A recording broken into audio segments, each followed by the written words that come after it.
Hello students. तो पिछले class में हम लोगों ने कुछ एटॉमिसिटी के बारे में पढ़ा था। एलिमेंट की एटॉमिसिटी क्या होती है, अलग अलग एलिमेंट की अलग अलग एटॉमिसिटी होती है। उसके बाद कुछ एलिमेंट के हम लोगों ने नाम, एटॉमिक नंबर 1 से लेकर के 20 तक लिखे थे, उसके सिंबल और एटॉमिक मास भी पढ़ा था। वो सारी चीज़ें आपको लर्न होनी चाहिए। अगला हमारा टॉपिक जो है इस चैप्टर में वो है आयन। अब ये आयन क्या होता है ये जानना ज़रूरी है। आयन के बारे में शायद आपको थोड़ा पहले ही पता होगा।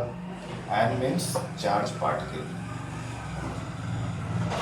चार्ज स्पीसीज या पार्टिकल्स।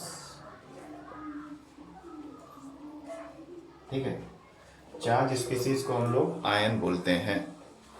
अब ये चार्ज का मतलब क्या है? चार्ज दो तरह के होते हैं, एक पॉजिटिव चार्ज है ना, पॉजिटिव चार्ज, और एक नेगेटिव चार्ज। पॉजिटिव चार्ज और नेगेटिव चार्ज दो तरह के चार्ज होते हैं। अभी चार्ज फॉर्म कैसे होते हैं? चार्ज को ही हम अल्टीमेटली हम लोग आयन बोलते हैं। चार्ज स्पेसीज और particle is known as ion, यानी कोई भी मॉलिक्यूल है, कोई भी एटम है, अगर उस पर कोई चार्ज है तो उसको हम लोग क्या बोलेंगे? आयन बोलेंगे। चार्जेस कितने प्रकार के होते हैं? दो टाइप्स के होते हैं, पॉजिटिव चार्ज, नेगेटिव चार्ज। ठीक, अब ये चार्ज फॉर्म कैसे होते हैं, कैसे बनते हैं, ये जानना है। इसके बारे में डिटेल में आपको नेक्स्ट चैप्टर में दिया है, चैप्टर नंबर 4 जो आपका है स्ट्रक्चर ऑफ एटम। उसमें नील बोर का थ्योरी, नील बोर साइंटिस्ट है, उनका एटॉमिक मॉडल दिया गया है। उसको पढ़ेंगे तभी आपको पता चलेगा कि ये चार्ज कैसे फॉर्म होता है, किसी भी एटम पे किस तरह का पॉजिटिव या नेगेटिव चार्ज कैसे बनता है, और वो अल्टीमेटली आयन के रूप में कैसे डेवलप होता है। ये सारी चीज़ें नील बोर ने अपने एटॉमिक थ्योरी में बताई थी। उसी को थोड़ा सा हम लोग पहले पढ़ लेते हैं, क्योंकि उसको बिना जाने हम लोग चार्ज कैसे फॉर्म होता है बता नहीं सकते हैं। ठीक है, तो हम लोग ये समझ गए कि आयन मतलब चार्ज स्पीसीज।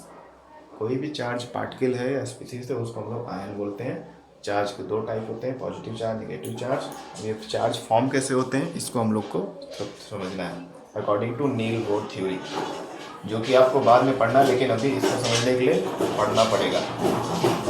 अगले चैप्टर में है लेकिन आपको अभी ही पढ़ना पड़ेगा, अदरवाइज वो समझ में नहीं आएगा। तो एक एग्जांपल लेते हैं, एक दो। जैसे हम लोगों ने पिछले वीडियो में कुछ एटम और उसके एटॉमिक नंबर मास लिखा था, कुछ एटम हम लोग ले लेते हैं। जैसे मान लीजिए ले लेता हूँ मैं ऑक्सीजन। ऑक्सीजन का सिंबल क्या होता है? ओ। ठीक है, ऑक्सीजन का अगर आप याद करेंगे तो एटॉमिक नंबर कितना होता है? एटॉमिक नंबर 8 होता है। ठीक है, ऑक्सीजन का एटॉमिक नंबर 8 होता है। और मैंने बताया था पिछले वीडियो में कि एटॉमिक नंबर का अल्टीमेटली मतलब होता है नंबर ऑफ इलेक्ट्रॉन्स। यानी ऑक्सीजन का एटॉमिक नंबर 8 है, यानी इसके एटम में 8 इलेक्ट्रॉन होते हैं। क्लियर? अब हमको पता करना है कि ऑक्सीजन किस तरह का चार्ज बनाएगा, किस तरह का आयन बनाएगा, वो इसके एटॉमिक नंबर से पता चलेगा। और वहाँ पे एक थ्योरी आएगा, बोर थ्योरी। नील बोर का जो थ्योरी था उसके अकॉर्डिंग हमको पता करना पड़ेगा। नील बोर ने क्या बताया था वो पहले देख लेते हैं। नील बोर ने बोला कि कोई एटम में मान लेते हैं, ठीक है, एटम में कई सारे रिंग होते हैं, एनर्जी सेल्स जिसको बोलते हैं। तो ये एटम का सेंट्रल पार्ट है, मान लेते हैं ऑक्सीजन का सेंट्रल पार्ट है। ये पहला रिंग, ये दूसरा रिंग, ये तीसरा रिंग। ये रिंग की संख्या डिपेंड किस पे डिपेंड करेगी? नंबर ऑफ इलेक्ट्रॉन में। जिसके पास जितने ज़्यादा इलेक्ट्रॉन होंगे और किसी एटम के अंदर, उसका रिंग उतना ही ज़्यादा बार बनेगा। ये सारी चीज़ें नील बोर ने बताई थी। ठीक, तो नील बोर ने कहा कि कोई जो एटम होता है उसका एक सेंट्रल पॉइंट होता है, उसको न्यूक्लियस बोलते हैं। जैसे सेल का सेंटर होता है न्यूक्लियस, वैसे यहाँ पर भी इसको न्यूक्लियस ही बोलते हैं, सेंट्रल पार्ट बोलते हैं। तो ये हो गया। उसके बाद उन्होंने बताया न्यूक्लियस या सेंट्रल पार्ट के अलावा एटम में चारों तरफ जो रिंग जैसे स्ट्रक्चर होते हैं उनको एनर्जी सेल बोलते हैं। तो ये सब एनर्जी सेल है जो रिंग हम लोग बना रहे हैं। और हर एक एनर्जी सेल में एक लिमिटेड नंबर ऑफ इलेक्ट्रॉन रहते हैं, ये नहीं कि अपने मन मर्जी से कोई भी भरे रहे। तो लिमिटेड नंबर ऑफ इलेक्ट्रॉन्स होते हैं। इन रिंग को उन्होंने नाम दिया, नील बोर ने अल्फ़ाबेटिकल नाम दिया, KLMN। ये नाम दे दिया कि सबसे सेंटर के या न्यूक्लियस के पास जो रिंग रहेगा उसका K सेल नाम रहेगा, उससे थोड़ा दूर रहेगा L सेल नाम रहेगा, उससे दूर रहेगा M सेल, और सबसे बाहरी जो रहेगा N सेल। तो इस तरह से उन्होंने अल्फ़ाबेटिकल नाम दे दिया रिंग का। किस रिंग का? जो एक एटम के अंदर अलग अलग पाथवे होते हैं, है ना। जैसे कि सोलर सिस्टम में सन हमारे सोलर सिस्टम के सेंटर में है, उसके चारों तरफ कई सारे इमेजिनरी लाइन है जिसके अराउंड कई सारे प्लैनेट रोटेट करते रहते हैं, रिवॉल्व करते रहते हैं। सिमिलरली सेम कॉन्सेप्ट यहाँ पे भी है कि एटम हो गया, एटम का एक सेंट्रल पार्ट हो गया, उसके बाद कई सारे पाथवे होते हैं कि इक्वल डिस्टेंस पे, और हर पाथवे पे कुछ limited number of electron move करते हैं, जो नील बोर ने बताया था। इन पाथवे का नाम नील बोर ने पहले ही बोल दिया कि अल्फ़ाबेटिकली हम लोग KLMN रखेंगे, अंदर से बाहर की ओर, ठीक है। अब नील बोर ने बताया कि के सेल में मैक्सिमम 2 इलेक्ट्रॉन भर सकते हैं, ठीक है। ये जो सेंट्रल पार्ट के नेक्स्ट जो रिंग है, इसमें मैक्सिमम 2 इलेक्ट्रॉन भर सकते हैं अगर किसी के पास है तो, किसी एटम के पास है तो, है ना। एल सेल में कितना भर सकते हैं? 8 इलेक्ट्रॉन। फिर एम सेल में 18, एम सेल में 32। समझ में आ रहा है बात? तो इस तरह से क्रम होता है 288, एक मिनट, 2n²। हाँ, ठीक है। तो ये रूल नील बोर ने दिया था। समझ में आ रहा बात? कि कोई भी एटम होता है, उसका सेंट्रल पार्ट हो गया न्यूक्लियस, या कर्नेल बोलते हैं उसको, कर्नेल, कर्नेल बोलते हैं। उसके चारों तरफ फिर रिंग जैसे स्ट्रक्चर होते हैं, उनको हम लोग ऑर्बिट्स बोलते हैं, ऑर्बिट्स या फिर एनर्जी सेल, एनर्जी सेल। अब हर एक ऑर्बिट का अपना एक पार्टिकुलर एनर्जी होता है उसमें मौजूद इलेक्ट्रॉन की वजह से। अब इलेक्ट्रॉन किस सेल में कितने इलेक्ट्रॉन भरे जा सकते हैं, ये नील बोर ने बताया था। एक फार्मूला दिया था 2×n², ठीक है। इसी फार्मूले के बेसिस पे हमको पता चल जाता है कि के सेल में कितने इलेक्ट्रॉन हो सकते हैं मैक्सिमम, एल में कितने, एम में कितने, एन में कितने, और उसके आगे भी और सारे एनर्जी सेल होते हैं। जैसे जैसे एटम बड़ा होता जाएगा, जैसे जैसे उसमें इलेक्ट्रॉन की संख्या बड़ी हो जाएगी, ठीक है। तो ये हो गया, समझ में आया? तो ये हमको याद रखना है कि किस सेल में कितना मैक्सिमम इलेक्ट्रॉन भर सकते हैं, उससे ज़्यादा नहीं भर सकते हैं। क्लियर? लेकिन ये जो रूल है ये कुछ एटम्स तक फॉलो होता है, उसके बाद ये भी रूल काम नहीं देता है। फिर इसके बाद कोई आपको दूसरा रूल पढ़ना पड़ेगा, वो क्लास 11 में, है ना। तो ये कुछ एटम तक ये रूल जो होता है जस्टिफाई होता है, इसको यूज कर सकते हैं, बट बहुत सारे एटम ये यूजफुल नहीं है, तो फिर हमको दूसरा फार्मूला लगाना पड़ता है जो दूसरे साइंटिस्टों ने दिया है। फिलहाल तो हमारे लिए यही ज़रूरी है, नील बोर का थ्योरी, कि किस तरह से किस सेल में कितने इलेक्ट्रॉन भर सकते हैं। के में मैक्सिमम 2 भर सकते हैं, एल में 8, एम में 18, एन में 32 एंड सो ऑन, ठीक। चलिए, के सेल का नंबरिंग क्या है? 1, एल का 2, एम का 3, एन का 4। तो यही फार्मूले में आप रखेंगे 2×n1 का, एन की जगह पे 1 का स्क्वायर करेंगे तो 2 ही आया, है ना। फिर 2×n की जगह पे 2 रखेंगे, एल सेल का नंबर क्या है अंदर से दूसरे नंबर पे है, तो 2×2 का स्क्वायर 4×2 8 आ गया। तो इसी फार्मूले में नंबरिंग किया जाता है, पहला सेल, दूसरा सेल, तीसरा सेल, चौथा सेल एंड सो ऑन। और इस तरह से हमको पता चलता है कि एक सेल में, एक एनर्जी सेल में कितने इलेक्ट्रॉन मैक्सिमम हो सकते हैं। तो हमको जब फिल करना पड़ेगा इलेक्ट्रॉन को ऑन पेपर, तो हमको ये ध्यान रखना चाहिए, ठीक है। चलिए, तो ऑक्सीजन का हम लोग इसी थ्योरी के हिसाब से देख लेते हैं कि क्या है मामला। ऑक्सीजन कौन सा आयन बनाता है, पॉजिटिव आयन या नेगेटिव आयन। तो हम लोग एक सेंटर बना लेते हैं, ये ऑक्सीजन का सेंटर हो गया। उसके बाद पहला रिंग, दूसरा रिंग और तीसरा रिंग। अब देखिए, ऑक्सीजन का एटॉमिक नंबर 8 है, यानी 8 इलेक्ट्रॉन है। KLMN सेल में लिख दिया जो नील बोर ने दिया है। के में कितने इलेक्ट्रॉन भर सकते हैं? 2 मैक्सिमम, नील बोर के थ्योरी के हिसाब से 2 इलेक्ट्रॉन भर दिया। अब कितना बचा? 8 में से 2 गया, 6 बचा। एल में कितना भर सकते हैं? 8। लेकिन जरूरी नहीं कि हर बार पूरा कंप्लीट ही इलेक्ट्रॉन हो, कम भी होगा। 2 इसमें निकल गया तो बचा कितना? 6, है ना। टोटल 8 था, के सेल में 2 भरा गया, बाकी जो बचा वो एल सेल में आ गया। उसके बाद तो बचा ही नहीं था, यानी इन सेल में कुछ नहीं भरा है। तो हमारा ऑक्सीजन का सबसे जो बचा कुचा इलेक्ट्रॉन तो वो एल सेल में आके ख़त्म हो गया, ठीक। तो एल सेल हमारा क्या कहलाएगा? वैलेंसी सेल, वैलेंसी सेल, ठीक है, वैलेंसी सेल कहलाएगा। क्लियर? वैलेंसी सेल उस सेल को बोलते हैं जहाँ पर बचे कुचे इलेक्ट्रॉन किसी भी एटम के आखिरी में भरे जाएं, उसके आगे कोई और सेल भरने के लिए उसके पास इलेक्ट्रॉन ना हो, उसको वैलेंसी सेल बोलते हैं। और उसमें जो इलेक्ट्रॉन होता है उसको वैलेंस इलेक्ट्रॉन बोलते हैं। ठीक, अब ये जो वैलेंस इलेक्ट्रॉन होता है यही डिसाइड करता है कि कोई एटम किस तरह का आयन या चार्ज बनाएगा। तो मैंने बोला था ना लेविस का octet rule, Lewis octet rule. Octet rule क्या, ऑक्ट का मतलब होता है 8। तो लेविस ने बोला कि यदि कोई एटम है उसके इलेक्ट्रॉन को नील बोर के थ्योरी के अकॉर्डिंग फिल करते हैं एनर्जी सेल में, तो जिस सेल में आखिरी उसके इलेक्ट्रॉन भरे जाते हैं किसी भी एटम के, अगर वो उसमें पहला कंडीशन क्या है कि 4 से ज़्यादा है, 4 से ज़्यादा है अगर इलेक्ट्रॉन, जैसे यहाँ पे देख रहे हैं 4 से ज़्यादा इलेक्ट्रॉन अगर रहेंगे तो वो क्या बनाएगा, नेगेटिव चार्ज बनाएगा, नेगेटिव चार्ज बनाएगा। ठीक है, एक मिनट, नेगेटिव चार्ज बनाएगा। क्लियर। अगर किसी भी एटम के लास्ट सेल में 4 से ज़्यादा इलेक्ट्रॉन है तो वो हमेशा नेगेटिव चार्ज बनाएगा। और नेगेटिव चार्ज बनाने के लिए क्या करना होता है, इलेक्ट्रॉन एक्सेप्ट करेगा, इलेक्ट्रॉन एक्सेप्ट करेगा। ठीक है। दूसरा कंडीशन लेविस ने क्या बताया कि अगर 4 से कम है इलेक्ट्रॉन, 4 से कम इलेक्ट्रॉन है तो उस केस में पॉजिटिव चार्ज बनाएगा, यानी इलेक्ट्रॉन डोनेट कर देगा।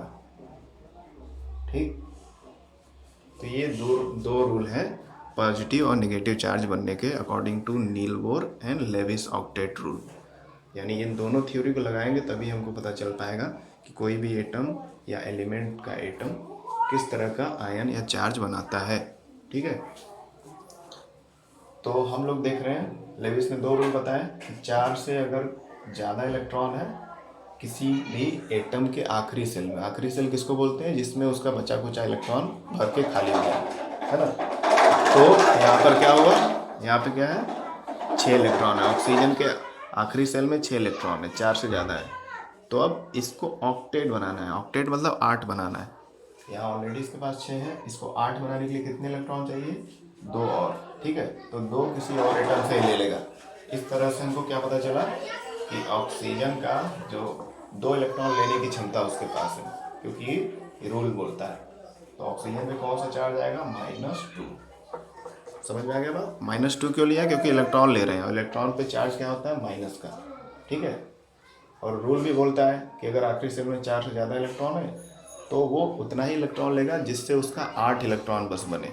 6 ऑलरेडी इसके पास है, 2 और ले लेगा तो 8 हो जाएगा।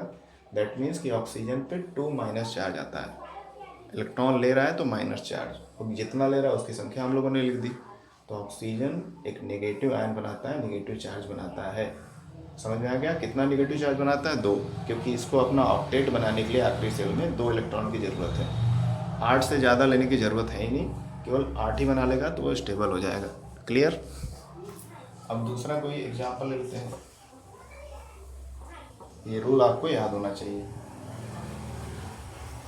ये आपको अगले चैप्टर में पढ़ना है, लेकिन अभी बता दे रहा हूँ क्योंकि इसको बिना पढ़े आपको समझ नहीं आएगा कि आयन कैसे बन रहा है। अब कोई ले लेता हूँ, मान लीजिए सोडियम, सोडियम Na इसका सिंबल होता है, इसका एटॉमिक नंबर होता है 11, यानी इसके अंदर, इसके एटम के अंदर 11 इलेक्ट्रॉन्स होते हैं। ठीक है, अब इसको मैं, इसके 11 इलेक्ट्रॉन को के एलिमेंट सेल में फिल करता हूँ, के एलिमेंट सेल में। के में सेल में मैक्सिमम 2 इलेक्ट्रॉन भर सकते हैं, एल में 8 भर सकते हैं। ये कितना हो गया, 8 to 10, 10 हो गया। अब कितना बचा है, 11 था टोटल, इसमें से 2 इलेक्ट्रॉन के में भर दिया, 8 इलेक्ट्रॉन इसमें भर दिया, 10 हो गया। अब कितना बचा, 1 इलेक्ट्रॉन जो एम में गया। यानी सोडियम मेटल का, Na मेटल का या सोडियम एलिमेंट का जो आउटर सबसे आखिरी इलेक्ट्रॉन है किस सेल में गया है, एम सेल में गया है ना। अब लेविस का ऑक्टेट रूल याद करिए। लेविस ने बोला था कि अगर किसी भी एटम का सबसे आखिरी या बचा कुचा इलेक्ट्रॉन की संख्या 4 से कम होगी तो वो अपने इलेक्ट्रॉन को दूसरे को दे देगा, डोनेट कर देगा। तो यहाँ पे भी देखिए 4 से कम में 1 इलेक्ट्रॉन है आउटर मोस्ट सेल में, अंदर के सेल की बात नहीं करते हैं, हमेशा उस सेल की बात करते हैं जहाँ पर उस एटम का आखिरी इलेक्ट्रॉन भरा जा रहा है। ठीक है, तो आखिरी इलेक्ट्रॉन तो इसी में आ रहा है, एक है, 4 से कम भी है, तो ये अपना इलेक्ट्रॉन डोनेट कर देगा। जब इलेक्ट्रॉन कोई अपना देता है तो उस पर कौन सा चार्ज आता है? Plus charge. ठीक है, तो उस पर आता है प्लस चार्ज। क्लियर? तो यानी सोडियम कितना इलेक्ट्रॉन अपना देगा? किसी को एक इलेक्ट्रॉन देगा, तो सोडियम पे कैसा चार्ज आएगा? सोडियम पे +1 चार्ज आएगा। इस तरह से सोडियम आयन को लिखेंगे। समझ गए आप लोग बात कि आयन कैसे बनते हैं? आयन बनते हैं इलेक्ट्रॉन के ट्रांसफ़र से। कोई एटम इलेक्ट्रॉन देने की क्षमता रखता है, डोनेट करने की कैपेसिटी रखता है, तो कोई इलेक्ट्रॉन एक्सेप्ट करने की कैपेसिटी रखता है। जैसे यहाँ पर ऑक्सीजन जो है, इसमें इलेक्ट्रॉन एक्सेप्ट करने की कैपेसिटी है, क्योंकि इसके पास ऑलरेडी 6 इलेक्ट्रॉन है, 8 बनाना है, तो इजीली वो किसी दूसरे एटम से ले लेगा और 8 बना के ऑक्टेट होकर स्टेबल हो जाएगा। यहाँ पर 1 इलेक्ट्रॉन है और ये कोई दूसरा इसको 7 इलेक्ट्रॉन देगा नहीं, इतना ईजी प्रोसेस है नहीं, तो ये इससे बढ़िया है ये अपना इलेक्ट्रॉन डोनेट कर दे रहा है सोडियम, और इस तरह से इस पर प्लस चार्ज आ जा रहा है। यानी डोनेट करने पर इलेक्ट्रॉन प्लस चार्ज डेवलप होता है किसी एटम पे, और एक्सेप्ट करने पर माइनस चार्ज डेवलप होता है। क्लियर? तो इन्हीं को बोलते हैं चार्ज पार्टिकल्स। क्लियर? अब उसके बाद इसी तरह किसी भी एटम का आप निकाल सकते हैं, लेकिन सभी एटम का नहीं, क्योंकि बोर थ्योरी जो है कुछ ही एटम पर इसका रूल सही लागू होता है, उसके बाद इसमें भी कई सारे एरर हैं। मतलब अप टू 20 एटम जो है एटॉमिक नंबर तक आप इसको फॉलो कर सकते हैं। अब हम लोग पढ़ लेते हैं type of charge, type of charges. Charge के टाइप क्या क्या होते हैं? पहला कौन सा है? Mono atomic charge, mono atomic charge, और poly atomic charge, poly atomic charge. ठीक, तो 2 तरह के चार्ज के टाइप होते हैं, मोनो एटॉमिक और पॉली एटॉमिक। ठीक है, मोनो का मतलब हम लोगों ने पिछले क्लास में पढ़ा था, मोनो मतलब 1, यानी ऐसे पार्टिकल जो सिंगल चार्ज बनाए उनको मोनो एटॉमिक चार्ज बोलते हैं। जैसे अभी हम लोगों ने बनाया सोडियम, सोडियम पे एक चार्ज होता है, चाहे प्लस बने चाहे माइनस। जब ऐसा एटम जिसपे केवल सिंगल चार्ज बने, चाहे वो प्लस के फॉर्म में बने या माइनस के फॉर्म में, उसको मोनो एटॉमिक चार्ज बोलते हैं। ओवरऑल तो चार्ज के 2 टाइप होते हैं, पॉजिटिव चार्ज, नेगेटिव चार्ज। लेकिन अब पॉजिटिव नेगेटिव को भूल जाइए, केवल चार्ज की संख्या के आधार पर देखें तो चार्ज अगर सिंगल किसी पे, तो उसको सिंगल एटम पे सिंगल चार्ज बन रहा है या एक से ज़्यादा चार्ज बन रहा है, तो उसको हम लोग मोनो एटॉमिक चार्ज बोलते हैं। ठीक है, समझ आ रहा बात? ये क्या है हमारा मोनो एटॉमिक चार्ज। जैसे कि कैल्शियम, मोनो एटॉमिक एक एटम पे चार्ज बने, चाहे वो 2, 3, 4, 6 कुछ भी बन सकता है। जैसे देखिए सोडियम एक ही है, कैल्शियम एक ही है, लेकिन इनके चार्ज अलग अलग बन रहा है। जब एक एटम पे चार्ज बने, चाहे वो प्लस में बने या माइनस में, तो उसको मोनो एटॉमिक बोलते हैं। ठीक है, ये कुछ छोटे मोटे एग्जाम्पल है, ऐसे कई सारे एग्जाम्पल आप देख सकते हैं। तो यहाँ पे आप देख रहे हैं एक सिंगल एटम पे ही चार्ज बन रहा है, एक से ज़्यादा एटम नहीं है। पॉली एटॉमिक का बात करेंगे तो यहाँ पे एक से ज़्यादा एटम रहेंगे और उन पे कॉमन चार्ज बनेगा।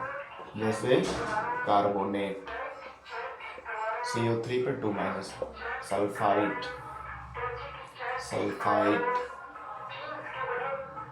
फिर carbonate, bicarbonate ion, ammonium ion. तो यहाँ पे आप क्या देख रहे हैं? यहाँ पे आप देख रहे हैं कि मोनोएटॉमिक चार्ज में एक सिंगल एटम था और उस पर फिर प्लस माइनस चार्ज ज़्यादा कम बन रहे थे। ठीक है, अब यहाँ पे पॉलीएटॉमिक चार्ज है, यानी एक जो चार्ज है उसमें कई सारे एटम है। पॉली मतलब मेनी एटम। देखिए इससे यहाँ पर 2 तरह के एटम है, कार्बन भी ऑक्सीजन में है, और ये मिलकर कार्बोनेट बना रहे हैं, और टोटल कार्बोनेट पे कितना चार्ज आ रहा है? 2-। ऐसे सल्फाइड है ये।